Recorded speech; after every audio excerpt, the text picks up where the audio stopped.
So thanks very much to everyone who's here for joining us today. I want to extend my thanks once again to Diana Lejava, the resident director of ARISC in Georgia, as well as Talin Lindsay, the executive director of ARISC, for all the support and help they've offered me, both leading up to and during my stay in Tbilisi. It's been a very productive few weeks, and I'm very excited to share with you some preliminary results of a research project that's been several years in the making. So let's just jump right into it. My plan is to be talking for about 45 minutes and then seg to the Q&A. Please feel free to put your questions in the chat as they come up while I'm speaking, or else afterwards. Either way is fine. So next slide. Thank you. Yeah, first of all, I want to make it very clear that the project I'm discussing today is not mine alone. I have been working with a team of scholars and graphic designers and web developers based in the South Caucasus since the spring of 2018. This includes the independent scholar Robert Denis, who unfortunately couldn't make it today, as well as two colleagues at the Tbilisi State Academy of Art, Dr. Nino Chogoshvili, who is a professor of art history there, and Christina Darcia, who is a PhD candidate. The heart of our project is a web-based digital archive of caricatures and satirical periodicals from the early 20th century South Caucasus. You can access it at the URL listed here, and I will also drop a link in the chat later. It's schmerling.org. We also have a Facebook account by the same name, so you are welcome to follow us there for updates as well. And as you can see by the URL, we are focusing our efforts on the work of one very influential artist by the name of Oskar Schmerling, who I'll be talking about in great detail today. But first, a short history of the project and kind of the parameters of our work. Back in 2018, with the help of Nino and Christina, we were able to reach an agreement with the National Parliamentary Library of Georgia and the Georgian National Archive in order to include digitized materials from their collections on our site. Now, in the summer of 2022, thanks to the generous funding of the ARISC Research Fellows Program, I've been able to come to Tbilisi, where I'm located right now, to work with our team to expand the archive. And I'm very happy to report that just yesterday, we've reached an agreement with the National Library of Armenia to add many of Schmerling's illustrations from the Armenian satirical journal Khatabula, which means calamity. And I want to thank especially our colleague from Armenia, Nelly Manucharyan, who is with us today in the audience, who has been providing invaluable research assistance and helping us with obtaining these materials. And also, thanks to ARISC funding, I've been able to work with my co-author, Robert Denis, this summer on our first round of publications based on the content of this digital archive. We have 2 forthcoming articles in 2022, and we are now drafting a monograph as well. And you can follow our page on Facebook for updates about those publications. And that's primarily what I'm going to be talking about today. Information from these works in progress that we have. So new slide. Thank you. I want to start by talking about an image from 1907 from the letters to the editor section of a Georgian journal called The Devil's Whip, Eshmakis Matrachi. Here we see a grimacing and nearly naked devil sitting at a writing desk with a pen and paper, and he is accompanied by a crowd of miniature demons who are sprawled across the tabletop, scribbling texts and images, and pausing at times to look over their work with sinister satisfaction. We can see that one of these demons, with the red arrow pointing to him, with a distinctive goatee and knit eyebrows, casting his gaze toward the reader with a knowing look. New slide. This demon is a self-portrait of Oskar Schmerling, an ethnic German artist from Tbilisi, whose works provided a powerful visual component to the satirical press of the South Caucasus, which had its greatest flowering in the tumultuous years between the 1905 and 1917 revolutions.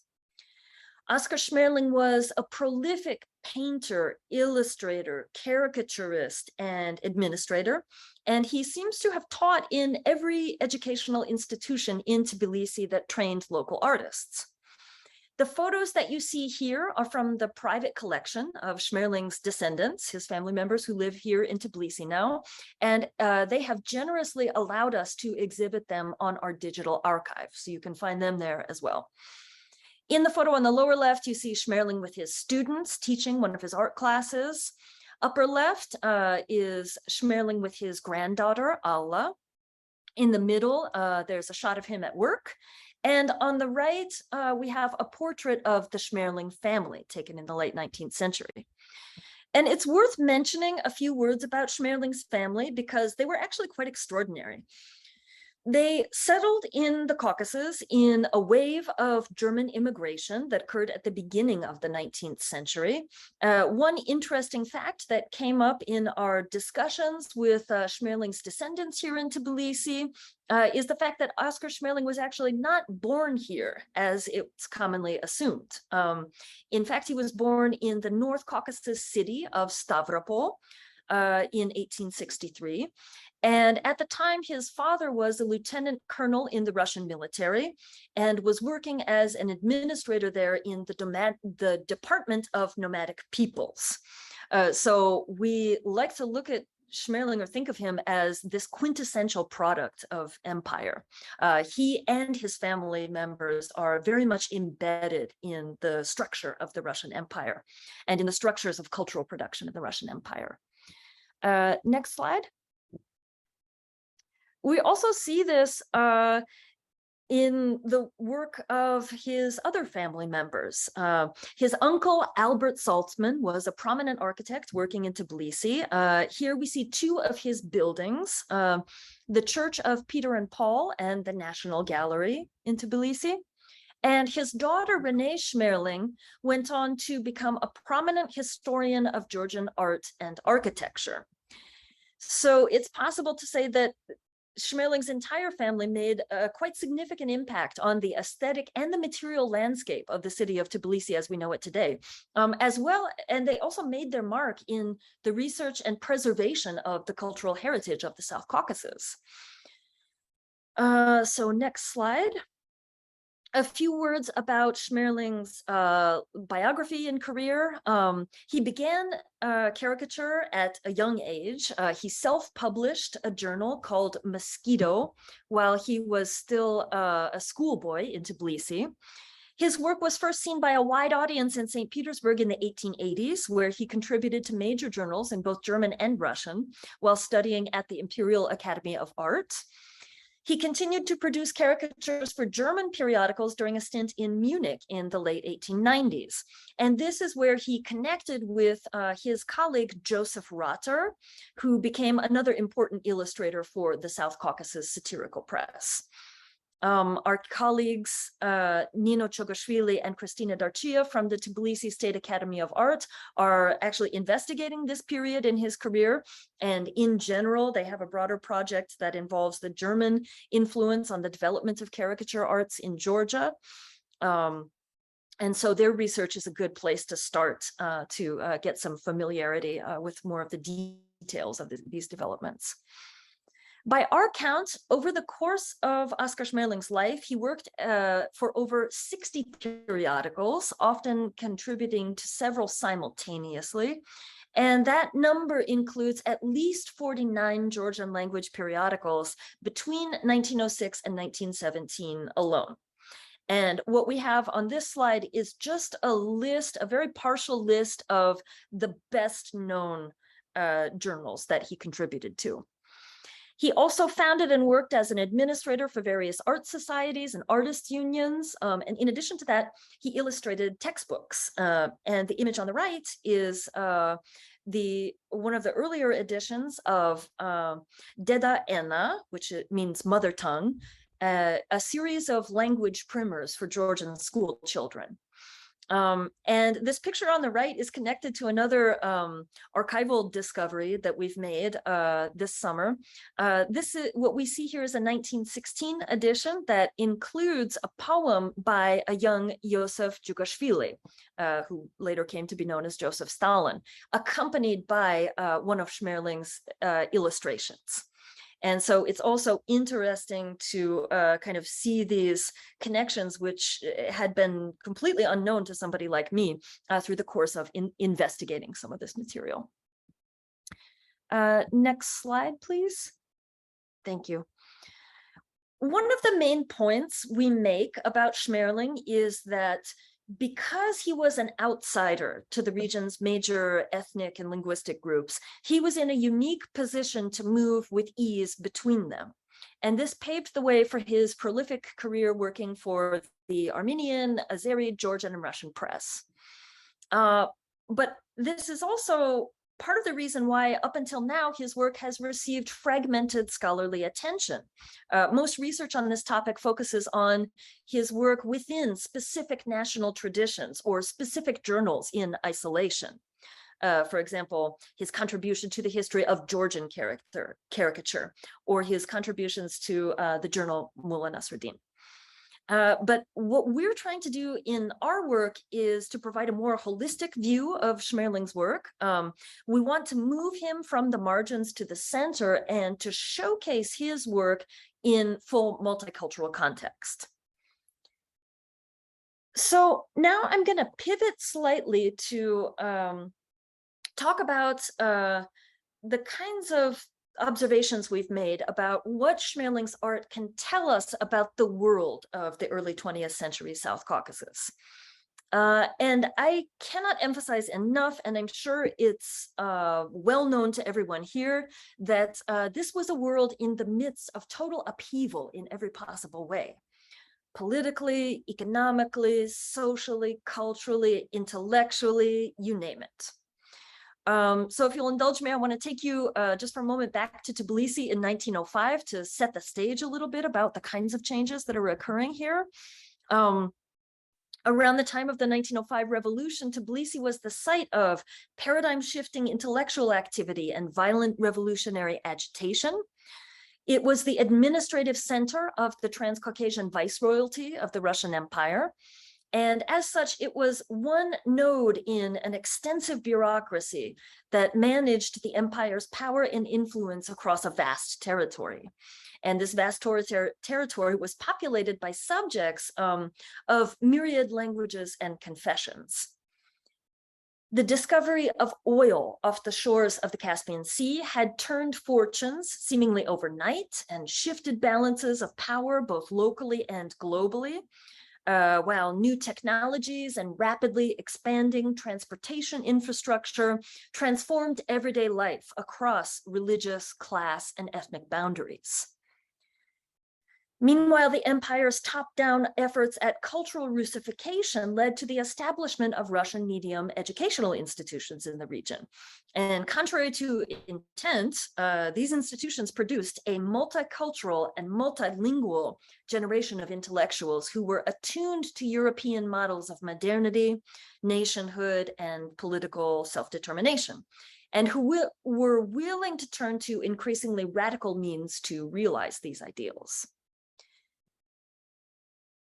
In the South Caucasus, the unrest of the 1905 Russian Revolution was exacerbated by political crises in the neighboring Ottoman Empire and Iran, which in turn fueled the already existing political radicalization and also led to widespread interethnic violence. And yet the 1905 revolution also resulted in some limited political reform across the Russian Empire. And one of these developments in particular is significant for our purposes. And that is the November regulations, which was a new set of laws that were hastily passed and unevenly enforced following the events of 1905. And they contained new provisions for freedom of speech and freedom of the press. This set off what's called a press boom throughout the Russian Empire, exposing readers to a flood of often short-lived periodicals from across the political spectrum. And this brings me to another one of our big points about Schmerling and his work. In the South Caucasus, this press boom and the events of the revolution of 1905 led to a revolution of another sort, the advent of the vernacular satirical press. And Oskar Schmerling was smack dab in the middle of it all. He was living in Tbilisi at the time, and he promptly put his talents to work for a variety of local periodicals in Georgian, Armenian, Azeri, and Russian. And here on this slide, you can see his cover and masthead art for these journals. We have the Devil's Whip, we have the Armenian journal Khatabala, Calamity, and we have the Azeri journal Mullah Nasruddin.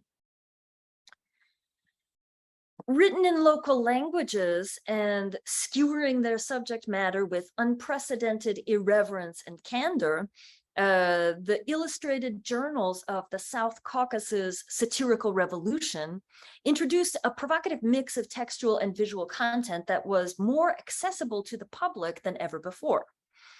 Largely a product of the liberal intelligentsia of Tbilisi, these journals took a progressive stance on a variety of controversial issues, including women's emancipation, educational and ecclesiastical reform, economic development, language policies, and the domestic and international affairs of the Russian Empire. One of the unique things about Schmerling's work for these different periodicals is that it offers us a cross-section of the ways that different ethno-linguistic communities in the South Caucasus were all responding to the same kinds of issues and were interacting with one another about these issues. And this kind of cross-cultural connectivity is exactly what kind of gets lost in some of these nation-centered narratives of the history of the South Caucasus satirical press and the South Caucasus in general. And contrary to what we might assume, I'll also add, just as an aside, Schmerling did not merely provide made-to-order visual renderings of the journal's written content. Instead, what we've learned from our research and from his correspondence and the recollections of his contemporaries is that this was essentially a collaborative creative process. And it was reinforced by a shared set of progressive values among the editors and contributors to these journals. So at this time, I'm going to show a few images that highlight some of these hot button controversial issues that were being discussed at this time. Next slide, please. Thanks. So the first issue is education. The changing educational landscape was a big subject of both visual and literary satire at this time. The images you see here on the right are from a series published in the Georgian journal Shorduli, The Slingshots, that feature a day in the life of Georgian students. And what you see above is the image of a mother tongue Georgian language lesson with an empty classroom reflecting the low priority of this subject in the curriculum. The second image depicts unruly students in an art class, and it features another self-portrait of Schmerling as the teacher. So it's also very interesting to uncover some of these archival photos of from Schmerling's family, where we can contrast the photograph of him in front of his art class with this satirical image of him as an art educator in the school system. The image on the left here is from the Azeri journal Mullah Nasruddin, and it illustrates a Muslim Jadid or new method school.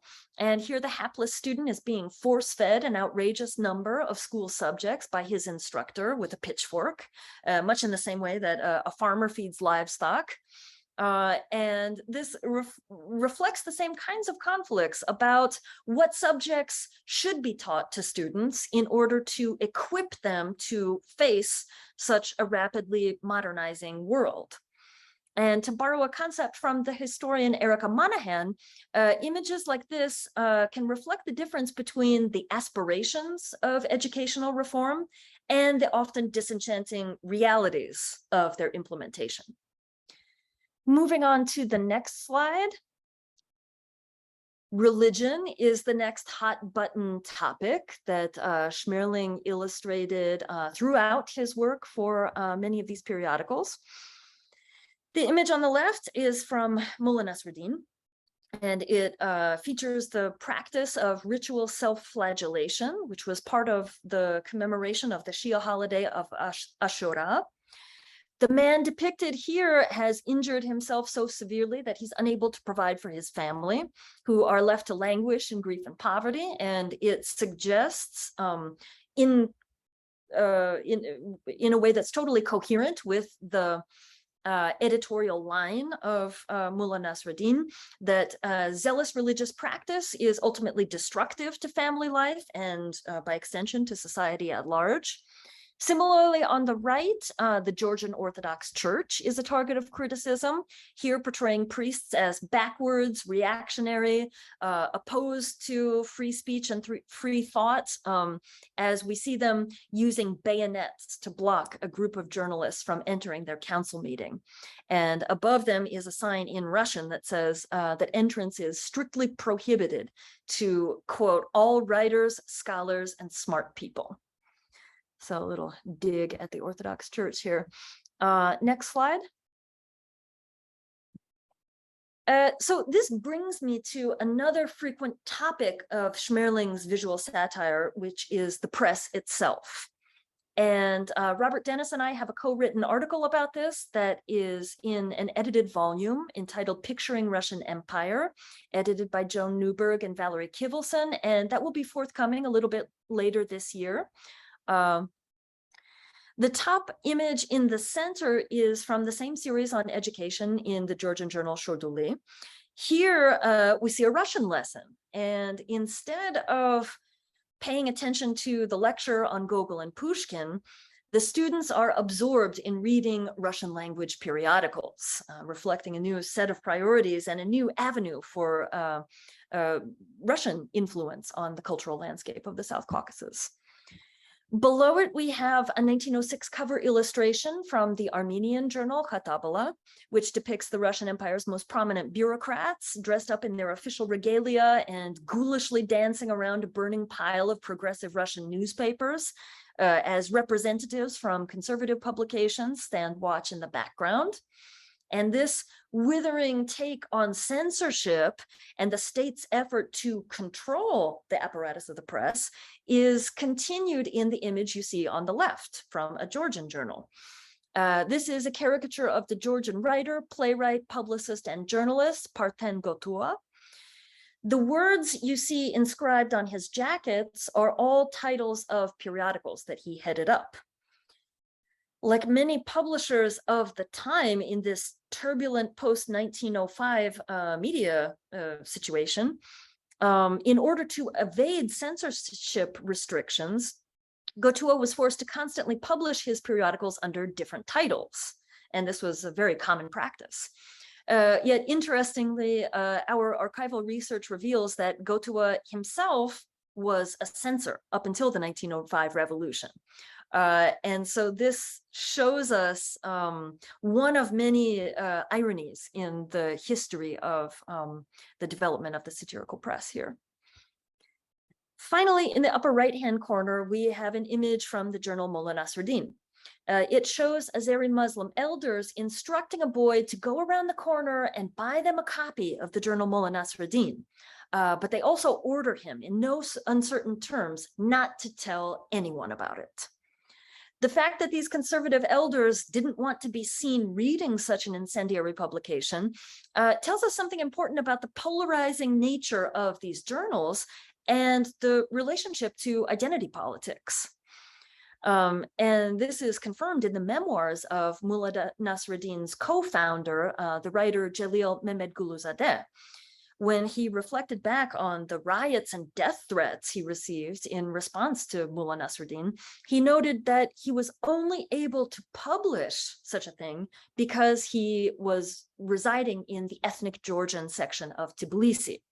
In his own words, out of the reach of Muslims. So this tells us also something about the internal divisions, even within the same ethno-linguistic or religious communities that are coming to the surface in these caricatures and in these journals. So in the end, each of Schmerling's illustrations we see here shows the ways that people grappled with the implications of creating, disseminating, regulating, and consuming print media, or refusing to do so. And each image also frames all of these acts as inherently political. It showcases the press as the main venue where people grappled with the effects of modernity and all of their unattended consequences in different segments of society. And next slide. So this brings me to the last big point that I want to make in connection with Schmerling's work, and that is the function of satirical personae, like the titular devil from the Georgian journal The Devil's Whip, or the mullah from the journal Mullah Nasruddin. And this is also the subject of the other one of our forthcoming articles. We are zooming in particular on the way that Schmerling depicted these devils and mullahs. So on the one hand, Schmerling's devils and mullahs share a key feature in common with other mascots of satirical periodicals from around the world, including, if you're familiar with Puck and Punch and Alfred E. Newman of the American journal Mad Magazine. And all of these figures have one thing in common as we see it. They are fulfilling the function of tricksters. Lewis Hyde describes the folkloric trickster as an agent of creative destruction, a boundary crosser whose domain is the threshold between symbolic orders and worlds. As, quote, the mythic embodiment of ambiguity and ambivalence, doubleness and duplicity, contradiction and paradox, end quote, the trickster calls into question the norms, beliefs, and moral fabric of a society. And for this reason, takes on particular significance and resonance during times of upheaval and crisis, like the South Caucasus following the 1905 revolution. Yet, the trickster's relationship to power is often fluid, and it is often not entirely clear who is tricking whom. The historians Janet and Kamran Afari note that, quote, at one level, the trickster is a safety valve for the social order, offering a little respite before normal hierarchies are reinstated, end quote.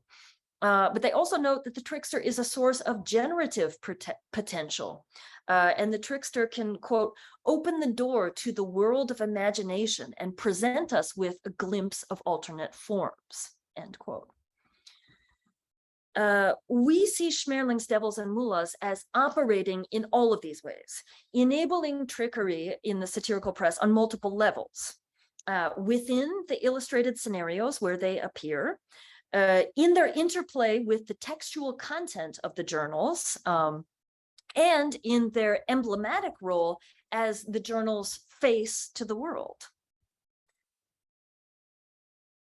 Next slide. We see these processes at work in two of Schmerling's cover illustrations for Mullah Nasruddin from 1906 and 1910. Both are shining a critical light on traditional cultural and religious practices in the Azeri community. In the first case, a violent instance of bride kidnapping, and in the second, the image that I showed you before, the aftermath of this Shiite self-flagellation ritual. Taken on their own, these scenes can arouse the viewer's sympathy, and they can lend themselves to a straightforward interpretation as an expose of the suffering caused by poverty and religious zeal, and as a condemnation of the practices considered incompatible with modernity. And of course, this was something that was that was front and center on the agenda of most of the progressive intellectuals in Tbilisi during this time. Yet the pathos of these scenes are interrupted by the visual presence of Mullah Nasruddin, who doesn't participate in the action or influence what's going on, but instead he lingers in the background or gestures at the action from the sidelines. Alone in a separate visual field, yet inextricable from each illustration as a whole, here the devils and mullahs prompt viewers to look again and reinterpret what they see. Enacting the trickster's role as the embodiment of ambiguity and ambivalence, who dwells at the threshold of more than one world, they invite skepticism, as if to ask the reader what really is to be done and who really is to blame. And further, they seem to be asking, who are we to say? And especially I want to draw your attention to the mullah smirking gaze here, which is extending straight ahead beyond the two-dimensional plane of the illustration, creating an additional vector of ridicule and reproach. But this time it's aimed squarely at the journal's readers. And of course, at the time that these publications came out, many of those readers were members of the South Caucasus intelligentsia. And we can recall, looking to the image on the far right, that this positioning is also a feature of Schmerling's self-portrait as a devil. And so it gives us some idea of how he understood his function in the satirical revolution, or in this intellectual milieu. The conclusion that I take from all of this is that the medium of the press, with its highly replicable and widely circulable and mutually reinforcing textual and visual messages, served to amplify and expand the field of satirical targets as well as the function of satire. In the end, no one can escape the mullah's gaze or the devil's whip, not even the same intelligentsia who are creating them. Altogether, they and we are implicated in society's ills. And so it follows that a collective leap of the imagination is necessary in order to confront and envision solutions to these ills. And here the trickster's function of opening the door to the possibility of new worlds and new forms takes on particular importance. By disrupting the established order and enabling the interaction of different and the clash of different perspectives and different takes on reality, the trickster figures of the South Caucasus satirical revolution enabled the creation of new layers of meaning and staged the productive clashing of these worldviews. And they also enabled the kinds of imaginative leaps that would be necessary for establishing the national idea and binding its emergent imagined community together.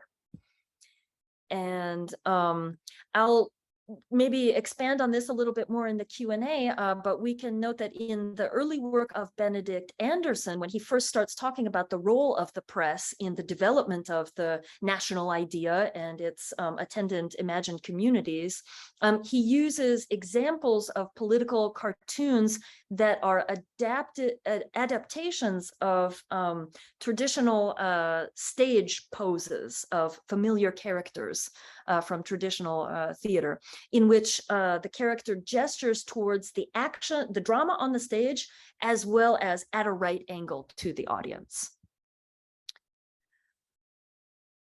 So to wrap up,